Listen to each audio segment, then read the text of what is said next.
नमस्कार बच्चों, मैं आपकी हिंदी अध्यापिका भारती गुप्ता। आज मैं आपको संचयन भाग 2 में दर्ज टोपी शुक्ला पाठ के बारे में कुछ बातें बताने जा रही हूँ। टोपी शुक्ला डॉक्टर राहिम सुमरजा द्वारा लिखा गया है। सबसे पहले हम इसके बारे में मुख्य बातें जान लेते हैं। टोपी और इफ़न का परिवार। टोपी के परिवार में उसकी दादी सुभद्रा देवी, पिता डॉक्टर भृगु नारायण शुक्ला नीले तेल वाले, माँ राम दुलारी, बड़ा भाई मुन्नी बाबू, छोटा भाई भैरव, नौकरानी सीता और खुद टोपी यानी कि बलभद्र नारायण शुक्ला।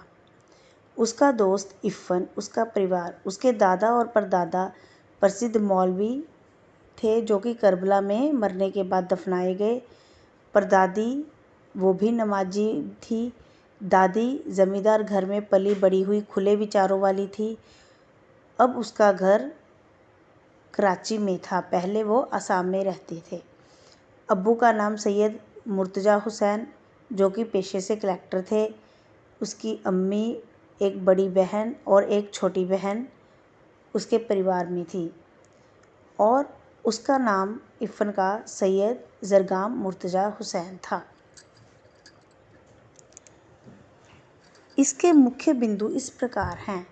इफ़न और टोपी की गहरी दोस्ती, इफ़न की दादी के साथ टोपी का अच्छा संबंध, टोपी की दादी का टोपी के साथ बुरा व्यवहार, घर में टोपी की दुर्गति, इफ़न की दादी की मृत्यु की खबर,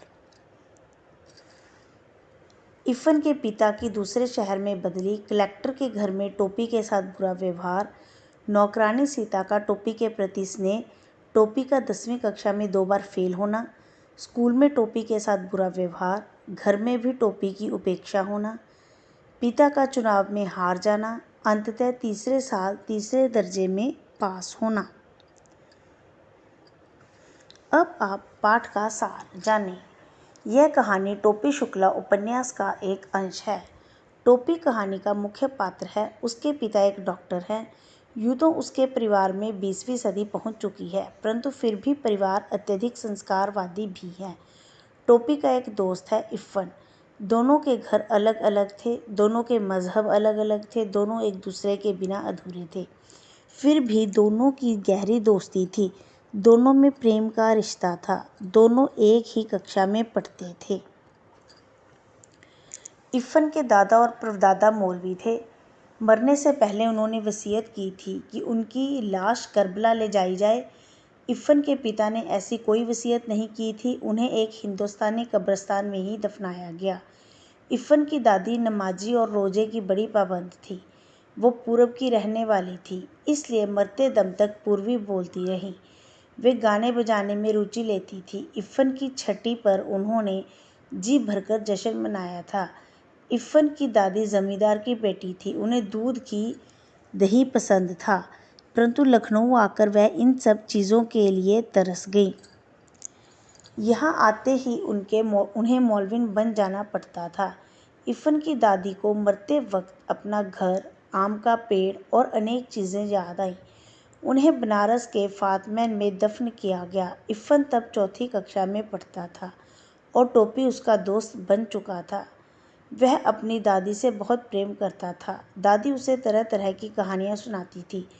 टोपी को उसकी दादी की भाषा बहुत अच्छी लगती थी, क्योंकि टोपी की माँ की बोली भी वैसी ही थी। डॉक्टर भृगु नारायण नीले तेल वाले के घर में खाना मेज कुर्सी पर होने लगा था। एक दिन खाना खाते समय टोपी को बैंगन का भरता अच्छा लगा। वह बोला, अम्मी ज़रा बैंगन का भरता। अम्मी शब्द सुनकर सभी टोपी को देखने लगे। टोपी की दादी सुभद्रा देवी ने कहा, अम्मी शब्द इस घर में कैसे आया? टोपी ने उत्तर दिया, ई हम इफ़न से सीखा है।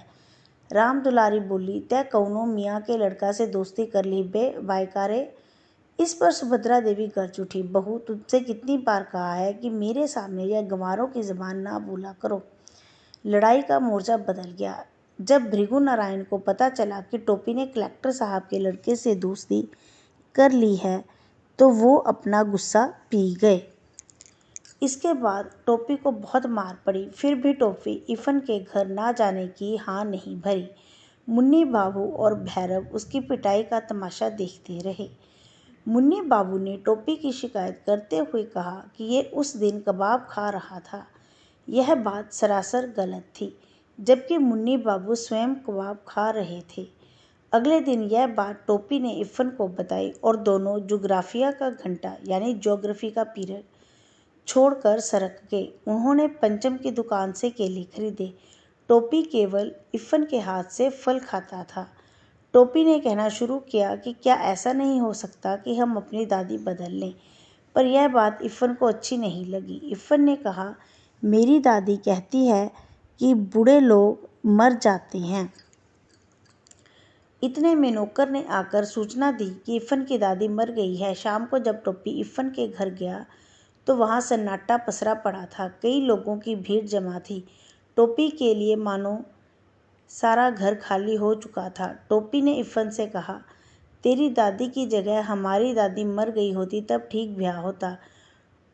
टोपी ने 10 अक्टूबर सन 45 को कसम खाई कि अब वह किसी भी ऐसे लड़के से दोस्ती नहीं करेगा जिसका बाप ऐसी नौकरी करता हो जिसमें कि बदली हो जाती हो। इस दिन इफ़न के पिता की बदली मुरादाबाद हो गई। अब टोपी अकेला रह गया। नए कलेक्टर ठाकुर हरनाम सिंह के तीनों लड़कों में से कोई उसका दोस्त ना बन सका। डब्बू बहुत छोटा था, बिल्लू बहुत बड़ा था, गुड्डू केवल अंग्रेज़ी बोलता था। उनमें से किसी ने टोपी को अपने पास फटकने ना दिया। माली और चपरासी टोपी को जानते थे, इसलिए वह बंगले में घुस गया। उस समय तीनों लड़के क्रिकेट खेल रहे थे। उनके साथ टोपी का झगड़ा हो गया।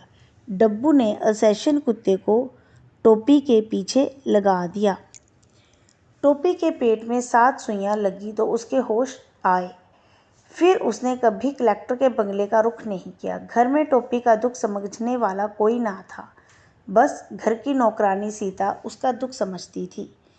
जाड़ों के दिनों में मुन्नी बाबू और भैरव के लिए नया कोट आया। टोपी को मुन्नी बाबू का कोट मिला। कोट नया था पर था तो उतरन।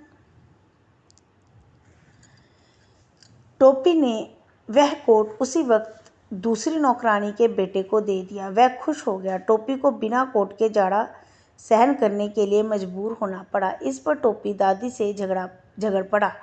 दादी ने आसमान सिर पर उठा लिया। फिर माँ ने टोपी की बहुत पिटाई की। टोपी 10वीं कक्षा में पहुँच गया। वह 2 साल फेल हो गया था। 1 साल उसने पढ़ने का उचित समय नहीं मिल सका तो दूसरे साल उसे टाइफाइड हो गया। पिछले दर्जे के छात्रों के साथ बैठना उसे अच्छा नहीं लगता था। अब वह अपने घर के साथ साथ स्कूल में भी अकेला हो गया था। मास्टरों ने भी उस पर ध्यान देना बंद कर दिया था और उसे शर्म आने लगी थी। उसके सहपाठी अब्दुल वहीद ने उस पर व्यंग्य बाण कसा तो उसे बहुत बुरा लगा। उसने पास होने की कसम खाई। इसी बीच चुनाव आ गए। डॉक्टर भृगु नारायण चुनाव में खड़े हो गए पर उनकी जमानत जब्त हो गई। ऐसे वातावरण में टोपी ने मेहनत करके पढ़ाई की और पास हो गया। इस पर भी दादी बोल पड़ी, तीसरी बार तीसरे दर्जे में पास हुए तो भगवान बुरी नज़र से बचाए। धन्यवाद।